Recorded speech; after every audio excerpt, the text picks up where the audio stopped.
suis dans mon programme Java. Et souvenez-vous, en fait, un programme Java, il faut qu'il contienne toujours une classe. Si je veux faire un programme Java exécutable, j'ai besoin d'une classe qu'on va toujours appeler test, nous, on ne va jamais lui changer son nom. Et c'est cette variable-là qui doit contenir la méthode main. Donc je vais la faire ici. Et je vais répondre à ces 4 étapes à l'intérieur de main. Souvenez-vous, donc main, donc on a dit que ça doit contenir une liste d'arguments. D'ailleurs, la liste d'arguments est un tableau qui s'appelle args. Et donc args, c'est un tableau de string. Alors, on a déjà dit que main, il faut qu'il soit public, il faut qu'il soit statique, il faut qu'il soit void. J'ai plus d'espace, je vais mettre void ici. Voilà.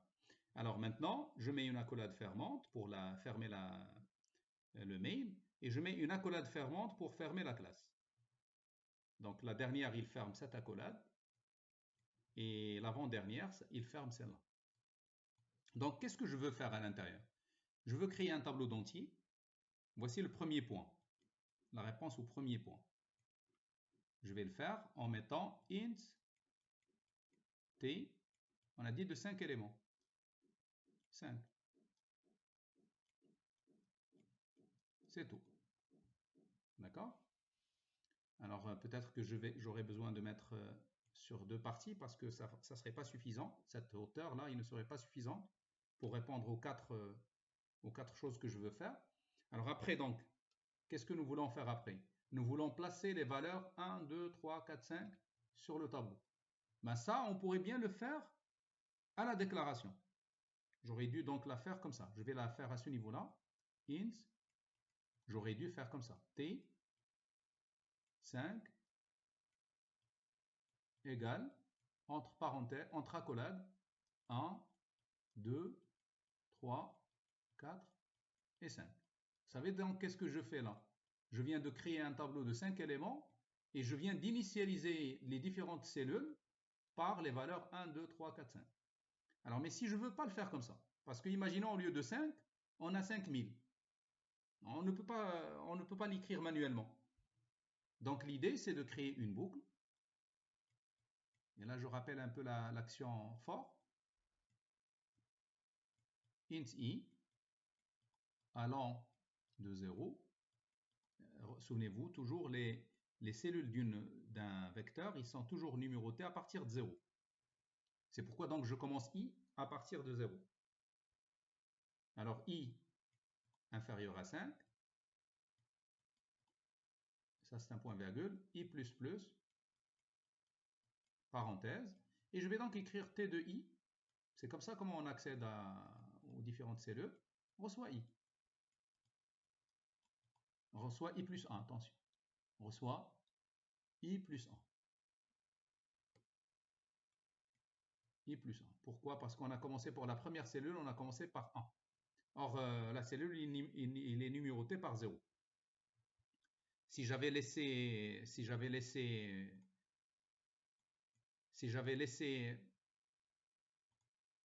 i, au lieu de mettre 1 dans la première cellule, j'y mettrais plutôt 0. Voilà, ça c'est la deuxième étape. La troisième étape, on veut faire quoi? On veut juste sommer les valeurs. Et bien, je vais faire une autre boucle. Je vais d'abord déclarer une variable dans laquelle je vais mettre la somme. Je l'appelle S. Je vais l'initialiser à 0. Et je vais donc faire une petite boucle pour revenir encore parcourir mes éléments. Par exemple, int j égale 0. J inférieur à 5. J++. Et on va mettre somme plus égale t de i. Ici, on est en train de cumuler dans S à chaque fois la valeur de la ième cellule de t. Donc, ça veut dire on prend successivement la première cellule, on l'ajoute à S. Ensuite, on prend la deuxième cellule, on l'ajoute à S, et ainsi de suite. Donc, on est en train de sommer. C'est ça donc la troisième étape. Et puis, pour finir, qu'est-ce qu'on a demandé? On a demandé d'afficher l'ensemble. Vous voyez que j'ai plus d'espace, donc ce que j'ai ici, je vais le mettre là. Et je suis toujours avant cette accolade. Donc j'ai besoin donc pour afficher, donc je vais dire même l'affichage ici. Affichage.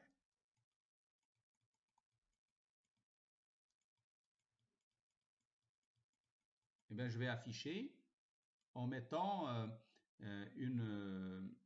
un system.out.print. Je vais commencer par la somme.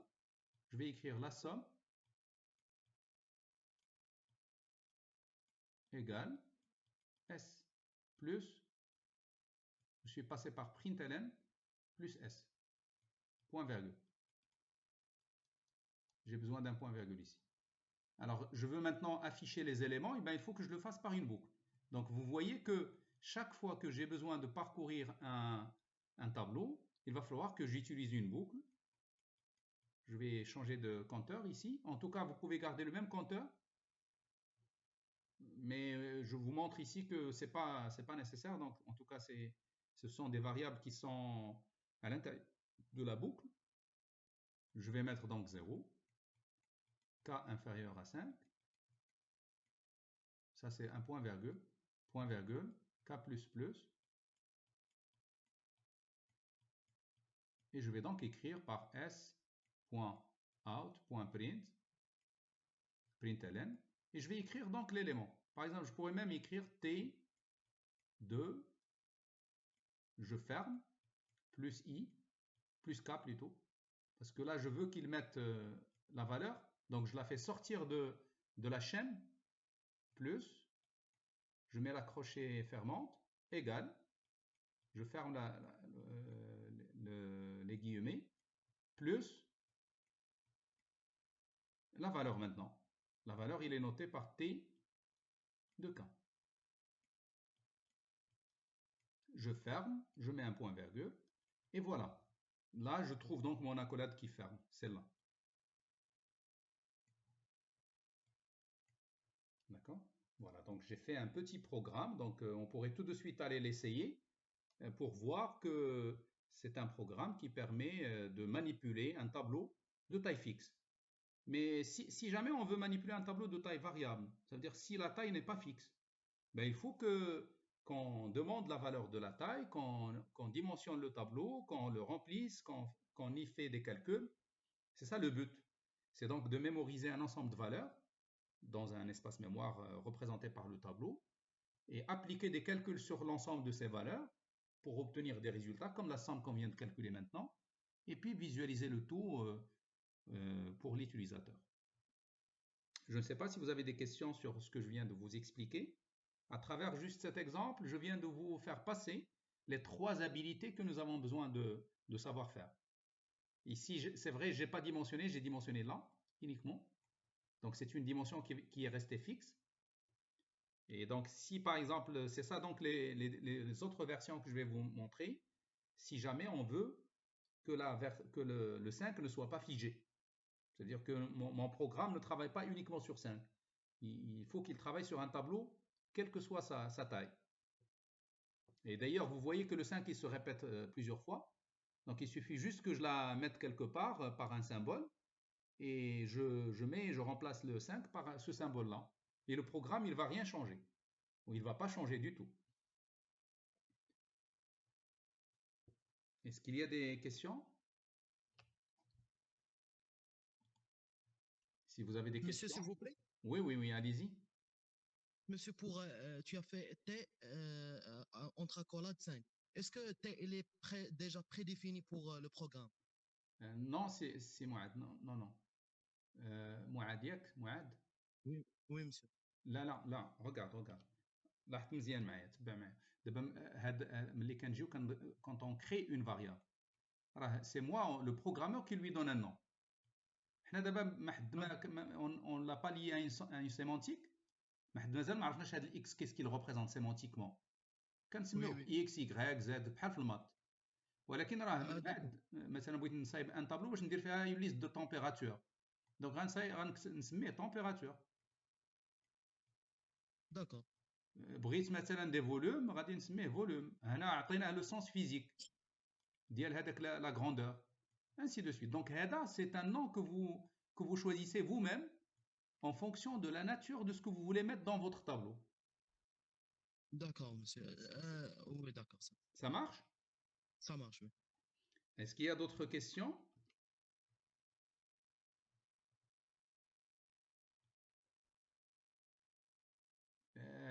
Vos questions, ils sont vraiment les bienvenus. Vous savez pourquoi? Parce que c'est vraiment ça ce qui donne un sens à notre cours. C'est quand vous posez des questions ou bien des remarques. Vous avez le droit aussi juste de poser une remarque, de parler en fait. C'est pas grave. Vous voyez qu'en présentiel, le prof, il demande toujours de ne pas faire de bruit, etc. Maintenant, c'est pas qu'on veut vous demander de faire du bruit, mais non, juste de parler comme ça. Il y a le bidirectionnel. Il y a le oui, oui. Ouais. Monsieur, Si quelqu'un veut prendre la parole, il pourrait bien le faire. monsieur, s'il vous plaît. Oui, oui. Allez-y, allez-y, moi. Monsieur, pour S, la somme, tu as Oui, fait S égale à T de I. exact. Non, non, c'est pas S égal, c'est S plus. Plus, Oui. d'accord. C'est quoi le rôle de plus dans Alors, ce cas? ça, c'est ce qu'on a expliqué la dernière fois dans l'autre séance. En fait, lorsque vous mettez S plus égale à X, cela signifie tout simplement que vous voulez donc ajouter à la valeur actuelle de S, vous voulez lui ajouter la valeur de X. D'accord. Elle remplace S plus X. D'accord. Exact. Par exemple, si avant de faire l'action S contenait 100 et X contenait par exemple 20, alors pour ajouter 20 à 100 et mettre tout dans S, vous devez l'écrire par une notation classique, vous devez écrire comme ça. Automatiquement, après avoir exécuté cette action, S, il passera à 120. Vous lui avez ajouté la valeur de X. D'accord? Mais Oui, ce genre oui, d'accord. d'écriture, pour le simplifier, on le simplifie comme ça. Plus égale X. Et ça, c'est plus recommandé. Il est plus recommandé de faire ce genre d'écriture pour remplacer celle-là. Mais c'est une écriture qu'on généralise pas forcément, pas uniquement pour le plus. On pourrait la généraliser pour plus, pour multiplier, pour diviser, pour moins, pour inférieur, supérieur. C'est-à-dire là où vous avez A plus, ou bien pour ne pas dire plus, vous avez un quelconque opérateur ici, pour généraliser, un opérateur quelconque parmi ce qu'on a là, B, et vous mettez le résultat dans B, dans A, cette écriture, vous la remplacez par A, le même opérateur. Donc tout dépend de l'opérateur que vous mettez là. Si vous mettez plus, ça serait A plus, étoile A, étoile, etc. Égale B. Et tout ça, ceci, est vu comme un seul opérateur. Ça, c'est un seul opérateur. Ça, par contre, il est vu comme un opérateur. Et ça, c'est un opérateur. Donc cette écriture, il coûtera deux opérations. Celle-là, il coûtera une seule. D'accord? C'est comme si D'accord, cette monsieur. écriture-là est plus rapide que l'autre. Et les deux, ils donnent le même résultat. Donc, pour D'accord. donner un Merci, dernier monsieur. exemple, si vous avez A égale à A multiplié par B, ça, on préfère que vous l'écrivez A étoile égale B. Et donc, le scénario, c'est que si, par exemple, j'ai ici 2 et ici 4, je multiplie 2 par 4, ça fait 8, et je remplace le 2, je le remplace par 8. C'est-à-dire A, il va passer à la valeur nouvelle, bien sûr obtenue par le résultat. Alors, si je reviens au code maintenant, celui-là, est-ce qu'il y a quelqu'un qui a une autre question, qui n'a pas compris quoi que ce soit ici? Juste ici, je veux signaler que quand j'écris s.o.p, c'est tout simplement pour abréger system.out.println. C'est comme ça, si je veux écrire à l'écran, il faut qu'on écrive comme ça. Et donc, mais au niveau de nos tableaux, au niveau de nos cahiers, au niveau de nos papiers, on n'a plus besoin de mettre comme ça, on écrit juste de cette façon. Mais quand on veut programmer plutôt, il faut remplacer cette abréviation par system.out.println.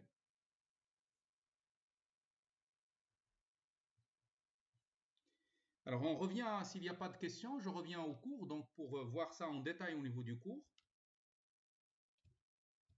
Alors comment on déclare un tableau? voici la syntaxe.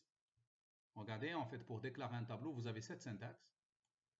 Pour déclarer une matrice, cette syntaxe. Donc, je me suis contenté uniquement du cas du vecteur et de la matrice. Mais si on veut donc généraliser, il suffit juste d'ajouter des crochets. Tout dépend du nombre de dimensions. Si la dimension est 1, c'est le vecteur. Vous mettez une paire de crochets. Si la dimension est 2, vous mettez deux paires de crochets, et ainsi de suite. Et ça aussi, on pourrait, au lieu de faire comme ça, au lieu de mettre les crochets sur le type, on pourrait les mettre sur la variable, sur l'objet tableau. Ça veut dire j'aurais dû écrire comme ça, type,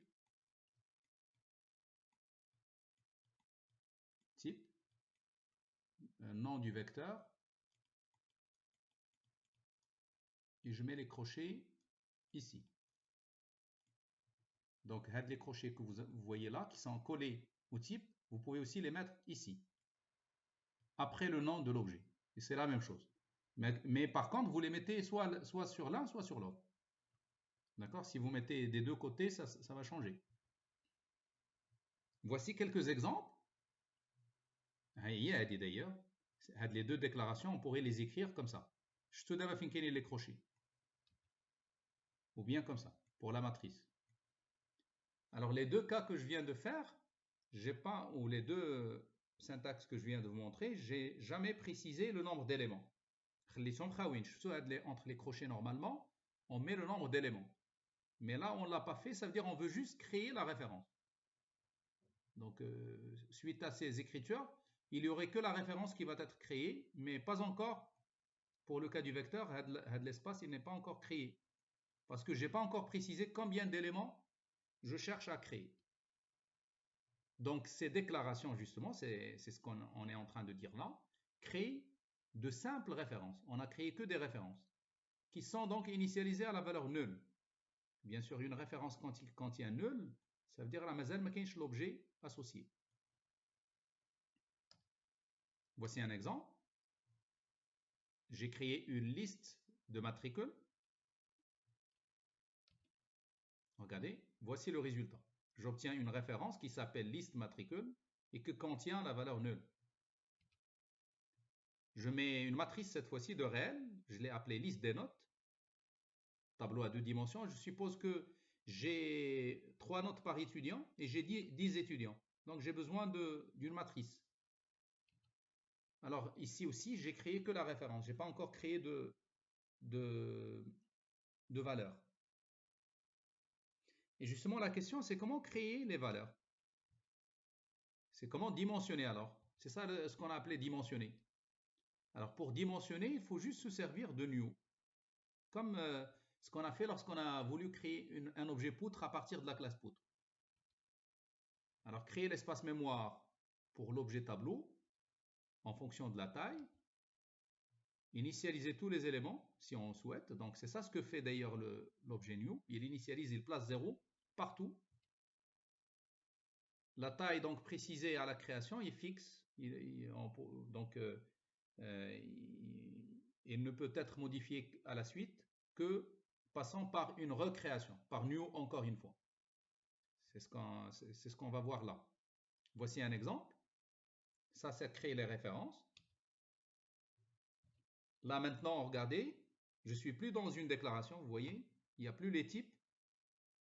Ça c'est quand vous voyez une phrase qui commence par un type, c'est une déclaration. Là, il n'y a plus le type, donc c'est une instruction. Qu'est-ce qu'il fait? Il crée.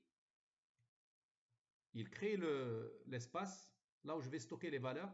Ici, il va créer un espace de 3 cellules. Pour la matrice, la création de l'espace, ça va être fait comme ça. Alors, si je veux maintenant matérialiser, je veux schématiser, ben, je vais obtenir le résultat suivant. Excusez-moi, donc je le schématise là.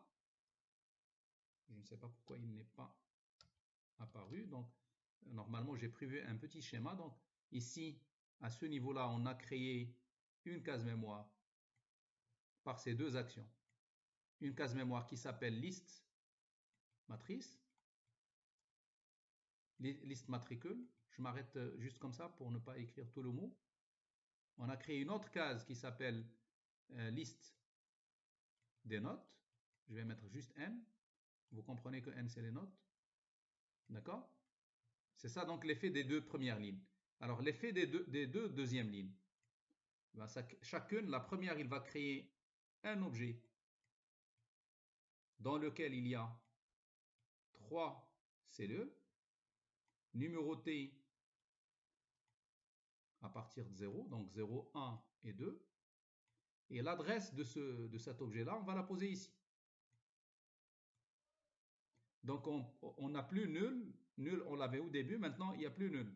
En mettant égal quelque chose, donc on est en train d'écraser nul et le remplacer. Alors, pour l'autre, qu'est-ce qu'on a créé? On a créé un objet qui contient cette fois-ci 3 lignes et 4 colonnes. Comme ça. Donc, ici, numéroté de 0 jusqu'à 3. Et là aussi, numéroté de 0 jusqu'à 2. Et puis, l'adresse de ce bloc, on l'a mis ici. D'accord?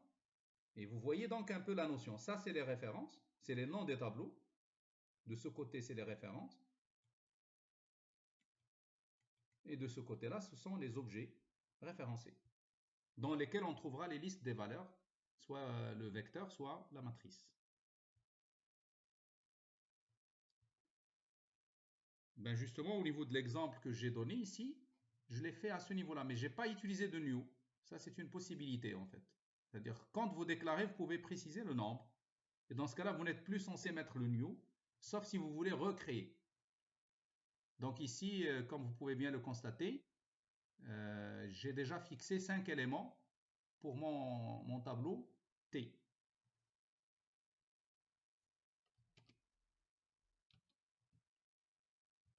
Alors maintenant, pour les opérations, si vous voulez donc changer la taille, vous pouvez le mettre par new à chaque fois. Vous pouvez donc reprendre new à chaque fois que cela est nécessaire.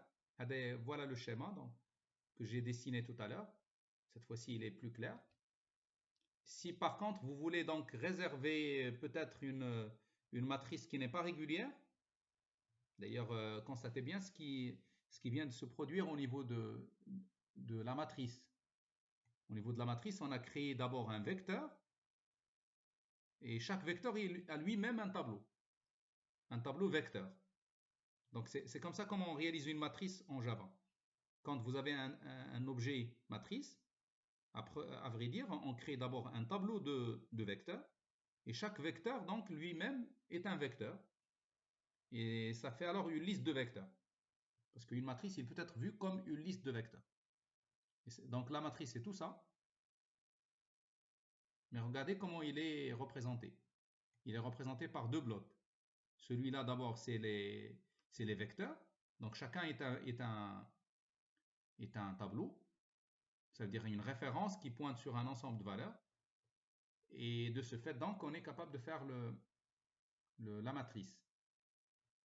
Alors, ce choix-là, il va nous permettre éventuellement de créer des matrices qui ne sont pas régulières. Par exemple, je pourrais bien créer une matrice où la première ligne, il compte uniquement un seul élément. La deuxième ligne, par contre, il contient 2 éléments. Je pourrais bien faire comme ça. La troisième ligne, il contient 3 éléments.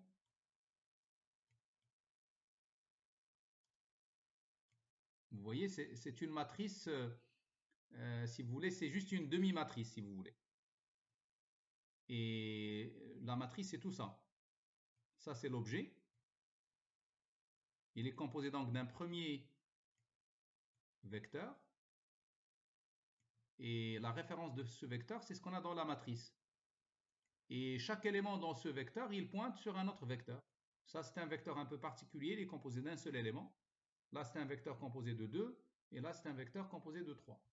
Et vous pouvez bien voir, on pourrait faire donc quelque chose de triangulaire, une matrice triangulaire. C'est-à-dire non rectangulaire.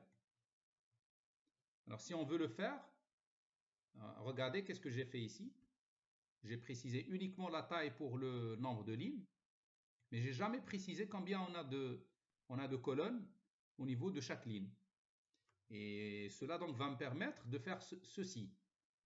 de prendre le premier élément de ce vecteur et d'en créer, ou de créer sur cet élément, un vecteur de 2 éléments. Ensuite, de créer un autre de 3 éléments, un autre de 4 éléments. Et par conséquent, je vais obtenir quelque chose qui ressemble à ça. Ça, c'est pas triangulaire, c'est trapézoïdal si vous voulez. C'est comme si on a dessiné un trapèze. Regardez, je dessine la forme du trapèze. Comme ça. Je ne sais pas si vous avez compris un peu l'idée. Alors, juste pour les résumer, je vais les résumer ici. Je vais utiliser un peu les couleurs.